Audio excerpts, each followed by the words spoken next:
want to have it all. I want to have a successful career, and I also want to have the most amazing relationship and be also fulfilled as a mother. I want to be very proud of my intellect and use my left side of the brain and also use my right side of the brain. So I love the word integration. When we come from a place of integration between career and relationships, right side of the brain, left side of the brain, we show up more whole, more aligned, and more ready to serve.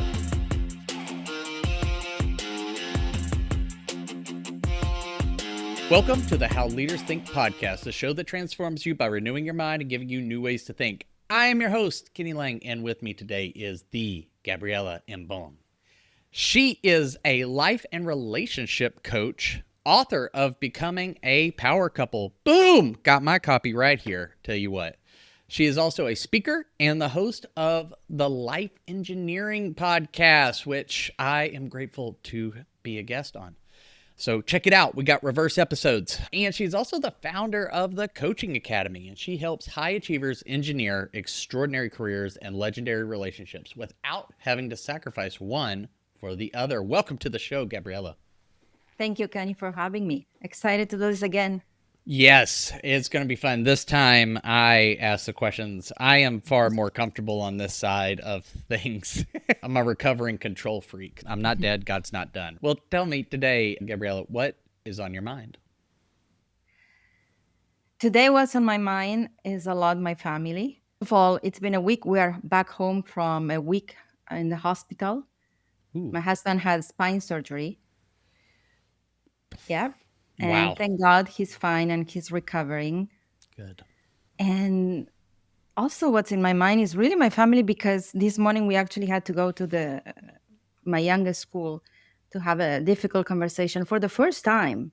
My children this is the last one in high school. He's at the end of high school, and we never had to have these conversations in school.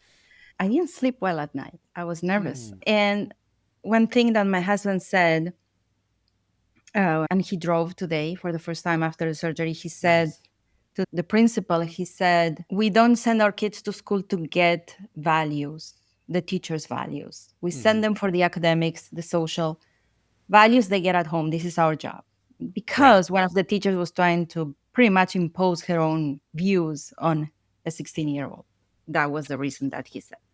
So Gotcha. got me thinking about everything we went through in the hospital, what it did for our family in a good way. Lots of blessings, very reflective week, plus this. So this is what's in my mind. That is a whole lot. And as you and I have talked, I can certainly empathize with that with my wife's recent brain surgeries and spending a week in the hospital, actually 2 weeks there. And it is a time of reflection, sometimes of like sleep deprived reflection, which feels a bit more like hallucination than reflection, if we're being honest. But with all of that sort of swirling, it's a little chaotic. It's, focused really on the major relationships in your life. I wonder if you could talk a little bit about mention like the engineering background. Obviously it's part of the title, but it's a big part of your story, and I still find it incredible that someone who is an engineer is now talking about relationships, because if we're being honest, we're probably not taking a lot of relationship advice from the engineers in our life. We're like, hey, if I need to calculate the square root of something or an angle or make a building stand up, I'll call you. But if I have relationship troubles, maybe I'll go to someone who's like hypersocial or whatever. But what has that done inside of you? Like, you've got this engineering side and you got this very relationally driven side. I believe you said you and your husband have been married for 27, Yeah. 27 years, which is incredible. More and more in today's culture. How do you start to balance and process when these things, these big life things start to, I don't want to say happen to you because you're not a victim, but they're outside of the realm of your control, and you got two very different ways that you could look at this. How do you balance those two halves of yourself? Wow. I thought we were starting with the easy questions. What you're asking me, I perceive you view the engineering mindset as being totally in control and relying on your intellect, while Logical, yeah. The other side more on I can control everything and being or at the mercy of what life throws your way. But look, I love the engineering mindset. Mm-hmm. Why? Because it's an active, proactive mindset. Mm-hmm. It's the mindset that allows you to dream of a vision of something bigger, Right. use your imagination, use your creativity, and at the same time, take the steps necessarily to make that happen. So it's the visionary that I love about the engineer. It's Mm-hmm. the visionary mindset. I am here, but I want to be there. And if we take the necessary steps, we can close that gap. Right. Having said that, we are not 100% in control of that. We should aim for that. But at Mm-hmm. the end of the day, we are co creating our lives with higher power. So you were talking about relational, and one of the things that was so powerful when we were in the hospital is that we were at the mercy of the doctors. And my husband was saying it's his first time being hospitalized. And when he had surgery, he was put to sleep, full anesthesia, and then Mm-hmm. it shuts down your breathing, and then they intubate you, and then Mm-hmm. they breathe. So you let go of control. Somebody's take you are at the hands of another human being Yeah. controlling your life, literally, right? Right. I think that when we combine that intellect, that engineering mindset with also faith, then we create that win-win situation. We shouldn't worship ourselves, okay? And believe that it's all up to us. We shouldn't think that we are the source of our own creation. I think we should actually we should do our best, but also rely on the partnership with our own creator. And many times, and that's what I love about the week in the hospital, that was that dance and that art of um, pushing and letting go and pushing and letting go. And when you intervene and say something and when you let go, when you speak with the doctors and when you let go. And this is such a difficult art. It's not black and white, it's not a formula. Right. So the engineering mindset is the mindset that allows me to have a vision and take action and build with intention Mm-hmm. and effort and understand that nothing happens without us taking consistent action. But at the same time, you need to balance that with knowing when to surrender and to let higher power lead you where you need to Mm-hmm. go. Right. There's a lot to be said there, but this one phrase that my mentor reminds me a lot of, because like I said, I'm a recovering control freak. But in so much of building my business, I'm like, oh, I've got to have this and I got to organize this and it has to be here and it has to be here and it has to be here. And or like in a sales presentation, he'll remind me, he said, look, do your very best. Are you going to know everything? No. And you know that. He goes, but do your best, but be detached from the outcomes, That's right. because that's the part you can't control. Your effort is, and your commitment, your level of preparation, you can control those and you should do your best, but be detached from the outcomes. And that just kept coming back to mind as you were talking through those different things. But When it comes to obviously, goal setting, yeah, put even when it comes to put goal setting. a timeline, not to when you're going to accomplish the results. Put the timeline for the steps along the way, the milestones. Say, by next month, I'm going to do this. Mm-hmm. But don't say, by next year, I'm going to be there, because you don't know that. You're not in control of Right. the results, right? You can control the inputs, not the outcomes.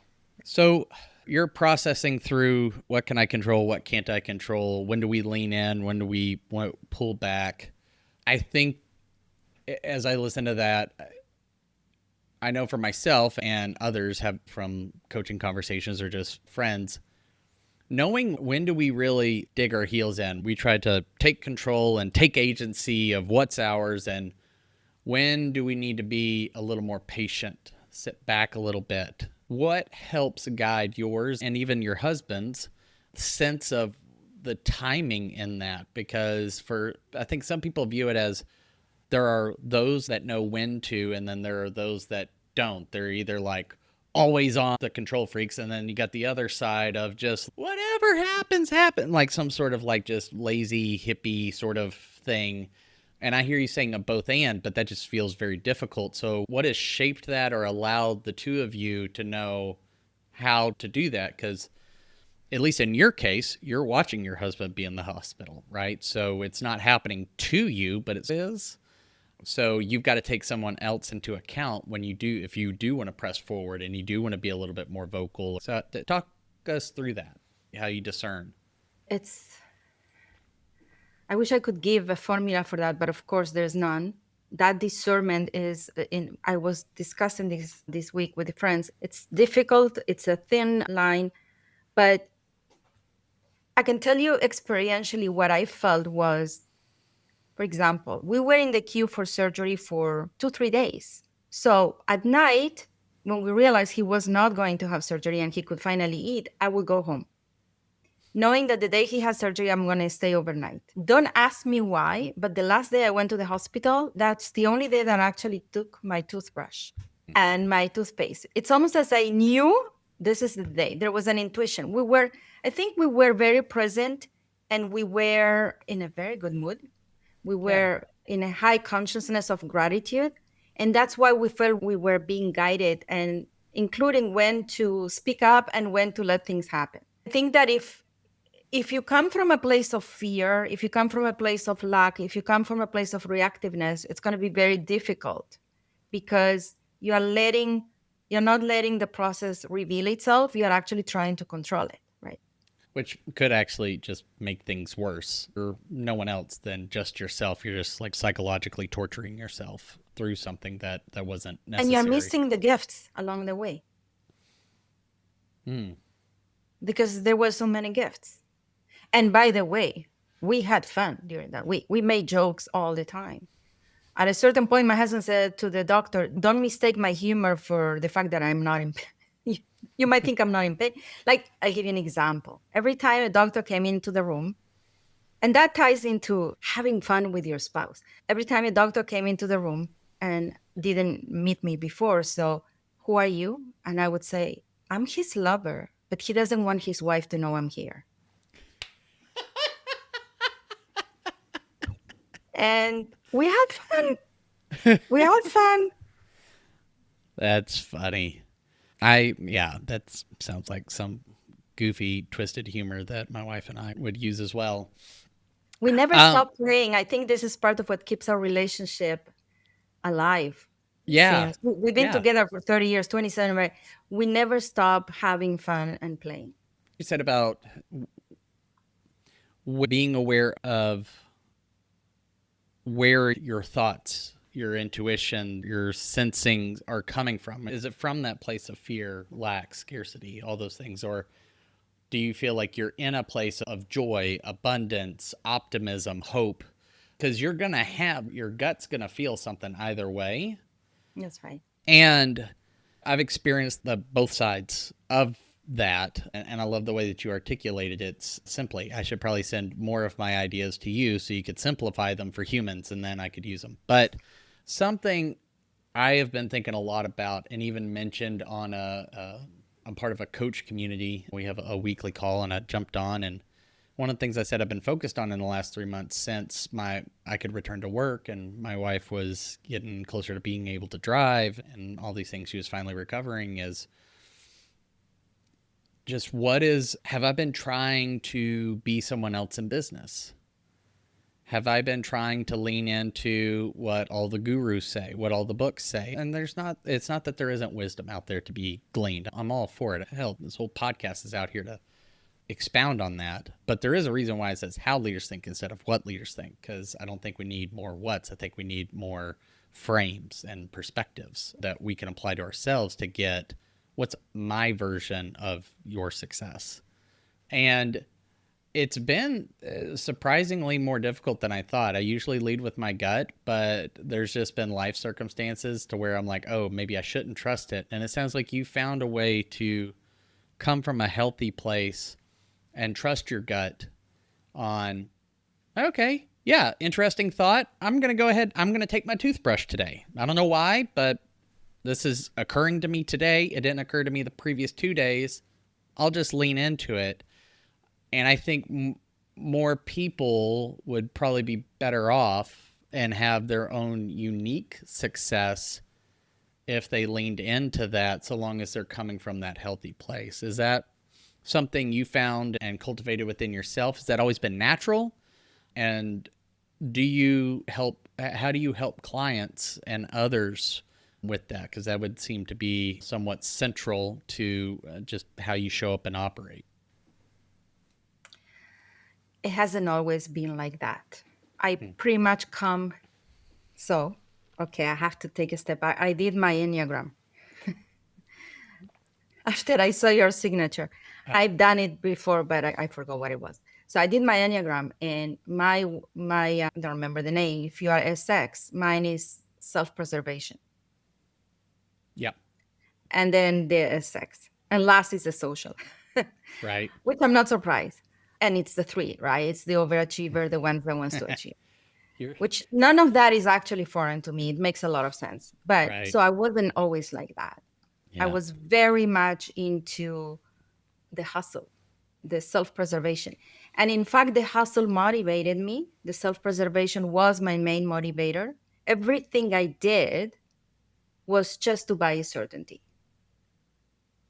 Hmm. And I came to a point that no longer worked, Hmm. that it proved to be, it was a false sense of certainty and control. And I had to relearn what does work for me. It wasn't always like that I follow my intuition. I did follow my intuition 27 years ago when I canceled, 30 years ago when I canceled my wedding and started dating my husband. That was, yes, intuition. And that worked really well. I have to say, thank God, because I made such a mess for everybody canceling the wedding a month before. That's going to But be part two of this conversation, separate episode. yeah. So I think I follow my intuition in big life decisions like the career change from coaching, from engineering to coaching, like canceling the wedding. But on a daily basis, I wasn't there. I was very much in the self preservation, the hustle, the struggle, and using that as fuel. It is only in the last years. And of course, as we get older, we get wiser and we understand that Or at least whatever. we should. Yes, okay, I get that. Yeah, you're right. That I realized that whatever took me here is not going to take me to the next thing because now I want to live differently. So I Hmm. had to relearn what it means to trust my intuition on a daily basis, not for life altering decisions that I knew how to, but on a daily basis and realign. And here's the thing, I think we live in a world of duality, okay? Whether it is I either am spiritual or I'm very logical and intellectual. I'm either succeed at work, I'm career driven, or I show up as at home. I Mm-hmm. prioritize my relationship. Yeah. I really don't like dualism Mm-hmm. because it makes me feel I cannot have it all. And I want to have it all, right? Right. I want to have it all. I want to have a successful career, and I also want to have the most amazing relationship and be also fulfilled as a mother. Right. I want to be very proud of my intellect and use my left side of the brain and also use my right side of the brain. Mm-hmm. So I love the word integration. Same. But in the beginning, in the first, I would say, 35 years of my life, there was no integration. It was mainly one side. It was very the logical, the engineering mindset. Yeah. I didn't ditch it. I love it. I honor it, but I Hmm. added to it also my intuition. And I think that when we come from a place of integration between career and relationships, right side of the brain, left side of the brain, we show up more whole, more aligned, and more ready to serve because we're Yeah. harnessing all aspects of us. One of my favorite quotes comes from a man named Ken Wilber, and he has this line where he talks about that we should, or yeah, I guess should transcend and include. So it's like what you're saying is I did step in. I wanted to change the way in which I was living. I wanted to, and I don't mean to put words in your mouth, but almost higher way of living, more in line with your fullness and capacity. But that doesn't mean you had to like totally abandon. Nope, I got to forget everything I've ever Oh learned no, or we valued. don't throw the baby with the water. No. Yeah, yeah. So we want it. don't want to do that. And also, I'd like to find the people who are throwing out babies in bathtubs. Like, who are these people? That's a different episode and maybe a different podcast entirely. It's just the exploration of crazy sayings. But I, I resonate with that. And I think a lot of people, sometime 30 to 40, 45 or something like that, at some point your personality stops working for you. You're not getting the same results. It's like that law of diminishing return, and you have a choice to make. And it sounds like you made yours and is paying off, and you're doing well. But how can we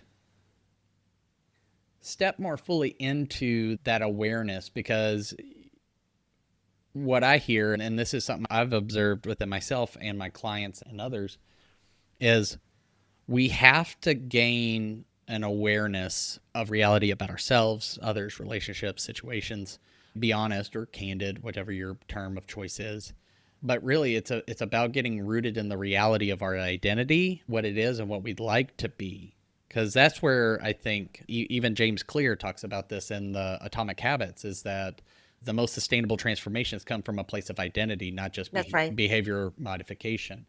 So I'm wondering if you could talk a little bit about how you see identity and self-awareness, because obviously, like in your book, you've got the pillars, the you, me, our, we, like there's this evolution of identity within a relationship, but there's a parallel track of each individual as well. So it sounds like you've done a lot of research and thinking on identity, and if you could share anything, that would be awesome.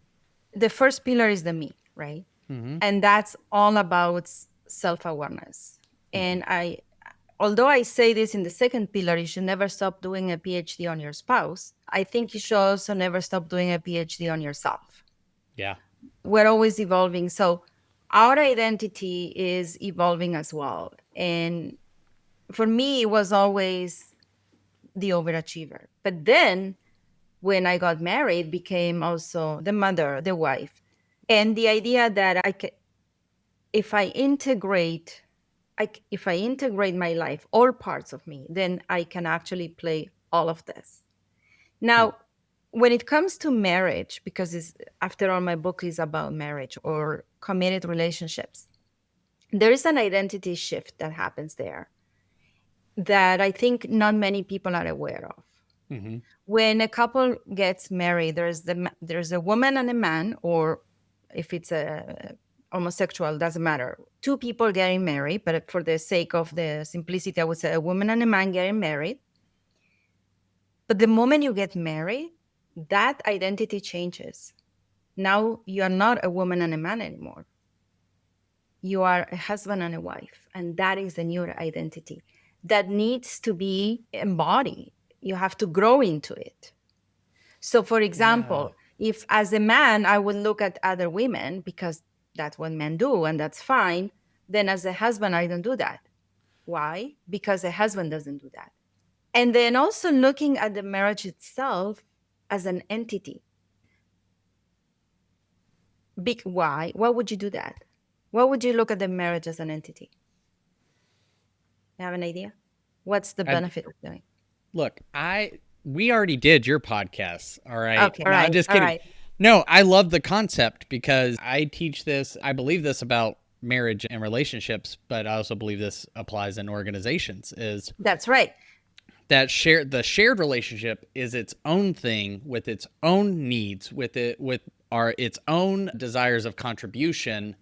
It doesn't take away from the individual, but it's also I am not my marriage That's right. or any more than I am my company. Now I'm a company of one or whatever, but my company is its own entity. I can't be my company. That's actually where a lot of burnout and other things happen, is when your identity as an entrepreneur gets so wrapped up in your business that you can't separate the two. So I'm on track with you there. So when people see their marriage as its own identity, then they understand that sometimes, even if, or you see your business is its own identity, if you have a corporation, even legally, it's separate from you. Mm-hmm. But sometimes the business suffers and you still have to go and show up and do what you need to do. So marriage is the same. If you see it as an identity that needs to be nurtured and protected and grown, then it's not about do I feel like it or not, is I need to show up for that identity in a way that allows you to commit consistently and show up Mm-hmm. consistently and own the identity of husband and wife. You've mentioned like your example with the husband, like how that changes from I'm a single man and then I become a husband. And you mentioned commitment. I heard somewhat recently Alex Hermosi, business guy, talking about commitment. And he says the simple definition I operate under is the elimination of alternatives. And he uses his own marriage of he's like, when I got married, I eliminated all other alternatives to That's Layla. right. That's it. This is my commitment here. He goes, but it's the same thing in business, like commit to an idea, a concept, an endeavor instead of hopping around, which I really appreciate. And I think can be a difficult thing to stomach, both relationally and professionally in business, because everybody's like, the next big idea. I've got to have the next big idea. The next thing is the best thing. But then when you get to, if you switch and you get to that thing, well, then But you, that's the thing. If you own your identity, you are not, what's the word I'm looking for? Influenced by all these trends you were talking about. And right. that's why it's so important to really own your identity in your business identity. Be very clear, clarity. It all comes from lack of clarity. I find that clarity is such a powerful force Mm-hmm. that we underestimate. So when you're clear about the identity of your business and the identity of you as an entrepreneur, then you are less likely to follow the squeaky wheel, to follow the trends and get into, oh, I'll just do that. And now I'm going to do that. And I'm going to try that. Because you are Yeah. there for the long run. You're there for the commitment. You're there to build something, not for instant gratification. So, identity, owning your identity allows you to not let instant gratification run your life or reactiveness run your life. And I That'll think preach. that you work with leaders. I work with leaders more on the relationship career aspect. It is it starts with self leadership, Hmm. right? And self leadership is making sure that your choices are coming from a place of your intellect, your intuition, alignment, and not reactiveness based on your values, based on your vision, based on what you committed to create. Mm-hmm. So let's bring that maybe full circle from what you were saying was on your mind. And you talked about your husband in the hospital and then the situation at your son's school. And I love what your husband said because I've had to say similar things as well about where values are established. And but I think some of that does get back to identity. Like you're really addressing like values are central. There's a reason they're called core values, right? That we hold personally or as a family or even as an organization. So what role has or do core values play?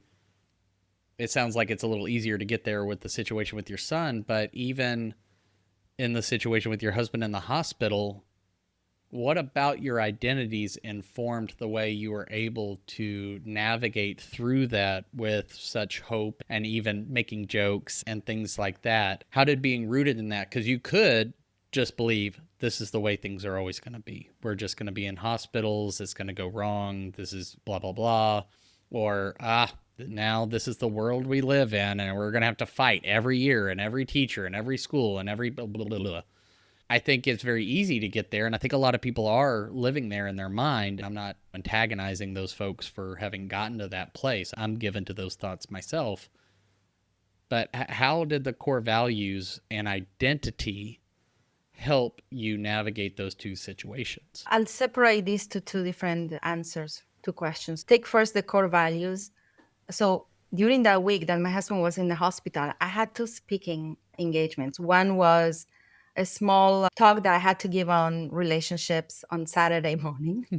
And the other was going to Niagara Falls to speak at a tech conference for the second time in front of tech leaders about relationships and career.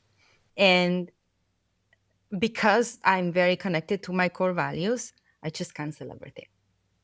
But I cancel everything from a place of inner peace. Obviously, First of all, we were in the queue for the surgery for several days, so I never knew when he's gonna go. And secondly, there was no way my husband was gonna go into the operating room without me being there, Hmm. right? And it was so I had to cancel because it was a decision made based on my values. I had zero regrets, right? He felt bad that I had to cancel. I said, don't feel bad. If this is what needed to happen, it's all good. There's a reason for that. And I would actually regret not being here because Yeah. if I act against or, yeah, against my own values, that's lack of integrity, lack of authenticity. That's going to create massive misalignment for me. I'm going to feel regret. Yeah. So I wouldn't want it differently. That's Hmm. what I'm saying. So when your values are guiding you, decisions are easier. Rewind and people replay that because that was a gold nugget. Let's say that again. When you are clear about your values, then decision making becomes easier. Do you think that's why, when you were speaking of the importance of clarity, and I'm aligned with you there, do you think that's a strong contributing factor to the lack of clarity that leaders experience, is that they're not actually clear about their own values? Because if they were, decisions might be more clear and easy to make.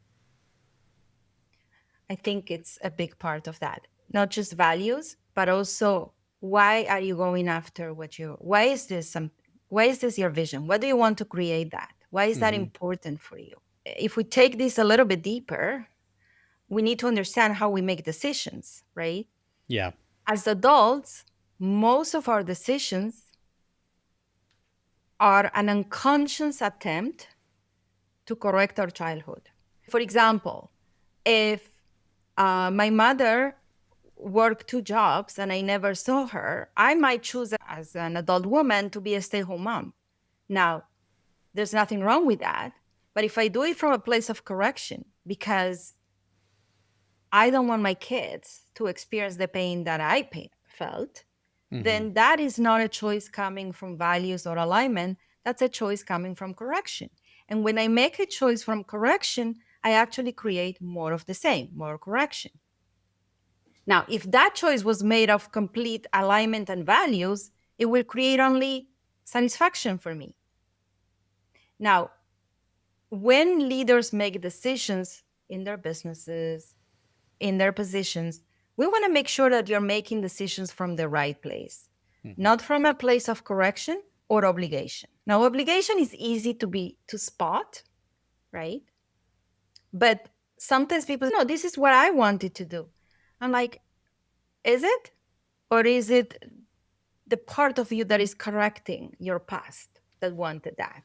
So it all comes back to how important it is the self leadership. And part of self leadership is to take the time to be truly clear about what do you truly want. And I'll tell you an example. I'll give an example about that. This is maybe 3 4 days into the hospitalization. We're walking a little bit in the corridor with my husband, and I said to him, what do you truly want? Because the doctors were debating to do surgery, not do surgery. There are alternatives. And I asked, what do you truly want? I asked him. Mm-hmm. And he said, I don't know if I want surgery or not. I want it to be very black and white. I want certainty. Whatever alternative we choose, I want to feel that this is the right thing. And now that they tell me choose, and you go, I don't know what to choose. Should I do the injection to the this? Anyway, there were different options. So he said that, and the next day, I don't. I'm not kidding you. The next day, he woke up in so much pain, more than he came in when we first got into the emergency room. He could not even be in bed. He had to lie down on the floor with his feet up, which is not very pleasant to lie on the floor in the hospital, to tell you. But Mm-hmm. it was the only position he could just tolerate the pain because the Yeah. meds were not helping. It was so acute. I never seen him like that. Mm. That we actually asked to speak with the surgeon, and the surgeon said, there is no doubt you're surgical. But she asked for that the day before. Just a simple question. What do you truly want? He wanted clarity and he got it. Now imagine if every leader would ask himself or would have somebody ask them, what do you truly want for your company? Because everybody tells, oh, you should go after the 7 figure, or you should go after the 8 figure, or you should do this. Wait, what do you truly want? And that's the clarity, that's the self leadership. And if you're clear, there's no way you would not attract that clarity, that what you're asking for might be immediate, like in him, might take some time, but your job is to be very clear about what you want so the universe can join with you and you can co-create that. Yeah.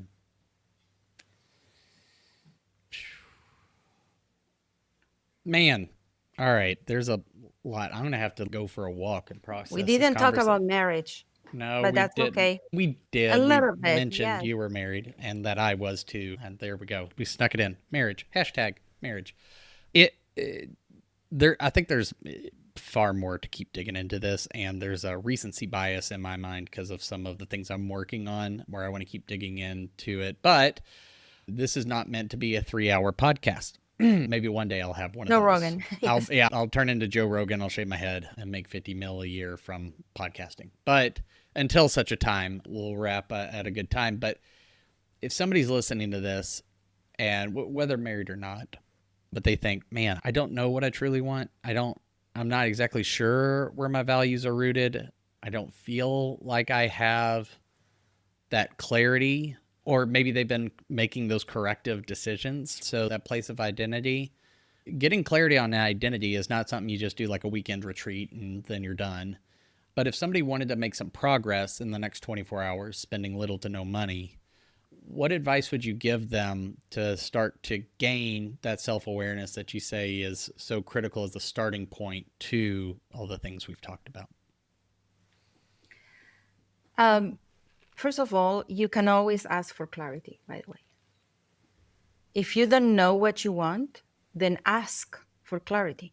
Pray for that. And then be sure that situations will appear in your life for you to understand what you want or what you don't want. Because sometimes we get very clear about what we want, understanding what we don't want. That's another Mm-hmm. way, and it's a valid way, by the way.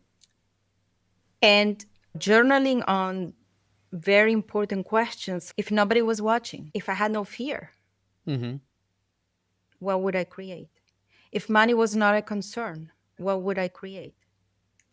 That allows you to really understand what is that you're truly compelled to create. What does your heart want? Mm-hmm. If tomorrow I'm gone, but I have a chance to give a last message to the world, what do I want to leave the world with? What is important for me that people know Mm-hmm. that I never dare saying, showing, sharing? So you want to ask yourself those questions. And from there, you're going to be guided to the next step. Yeah. If this company didn't was not accountable to, I don't know, 100 employees, what would I do with it? How does my ideal life look like? Mm-hmm. Who do I live with? Where do I live? Who do I impact? So you have to bypass. We have the level of survival, and we have the level of the mind and the emotions, Mm-hmm. and then we have our soul. The soul is divided like in three sub levels. You want to go higher and say, why was I created? Mm-hmm. When am I at Yeah. my best? Kind of like the big leap, the unique ability, right? The Mm-hmm. Yeah. genius zone. Yeah. What is it that I do that I enjoy doing the most, even if it's only 5 minutes at work? So it all starts with asking the deeper questions. In other words, connection. We have a crisis of connection Mm-hmm. with ourselves, with our own higher power, with our spouses, with our children. We feel like we're in a world extremely interconnected, but to be honest, we have a crisis of deep connection. And clarity is always found at the depth. I always tell people, if you're not clear, continue digging, continue asking. Yeah. It's usually not like a 5 minute, oh, what should I do with this major thing? And then just like, boop. Like you actually have to dig through a lot of like dumb ideas and thoughts and surface level things. And then all of a sudden you start, oh, this, now I've hit something that's a little different. And then you start chewing on that. It I like happens the for, question. go Yeah, ahead. go ahead. No. I was just going to say a lot of my clients deal with that, whether one-on-one or I'm dealing with a senior leadership team is they're going through it and they're at the beginning, they're like, okay, yeah, we've said all this stuff. This is really dumb. And I'm like, just give it a minute. And then I keep asking them some questions to pull back and pull back. And I have to have people do this for me as well. And then they start getting, oh, I didn't realize that's why I really wanted to go after this thing or this initiative or stop this, or why I wanted to leave the company or was feeling burnout. It wasn't working too hard. It was being misaligned with my purpose or something like that. But it took wading through all of these other ideas that didn't really stick the landing. But there is that sort of like ping of truth, right? That when you hit upon the thing that is what you were after and you're like, that's it. And then you can move with confidence, like you said, with no regrets. That's right. And this is the Life Engineering podcast is all about creating a life of no regrets. And when people say, what is a life of no regret? A life of no regret is a life in which you don't compromise on living that authentic self in your relationships, in your career. You don't compromise on what's truth to you, what's true to you. And just one quick, if other ways to get to that clarity is using the questions from the Passion Test book. What are you doing? What are you having? And how are you feeling when your life is ideal? Love that. I think everybody has a little time of reflection ahead of them. Hopefully, they're going to take some action. But Gabriela, thank you so much for sharing your thoughts and your wisdom and stories from your life. If somebody wanted to know more about you, your work, the book, where should they go? What are the best places to get connected with you? Version. So GabrielaEmbon.com. Awesome. We'll have that linked up. We also will have a link to your book on Amazon, and we got a few other links we'll sprinkle in there. Also, do go check out Gabriela's podcast. She's a wonderful interviewer. I had a ton of fun with her. Yeah, we laughed more when you were, I guess, you took me deeper. Or maybe because I started with that story with the hospital. I don't know. That was a set a serious tone. Yeah. I can get goofy sometimes. Maybe our next one will cut up a little bit more. I'm Okay. sure we'll play some pranks, some jokes. Maybe we'll make the whole thing a fake interview and we'll be different characters. I'm sure it'll be a blast. At least we'll enjoy it. I don't know about any of the listeners. But speaking of the listeners, thank you so much for spending part of your day with myself and Gabriela. I hope that this was moving, insightful, and helpful to you in your leadership journey, because ultimately, while I enjoy doing what I do here, it's for you. I want to help you in any way possible move in your thinking and getting your version of success so that your mind is transformed, because that would be pretty sweet.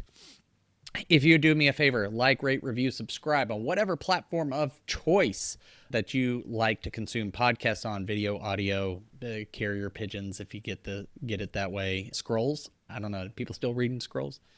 But your feedback, your comments would help shape future conversations. I want to see them. I will reply, and it would be meaningful for me to produce something that is of value to you. But until next time, change the way you think, you'll change the way you lead. We'll see you.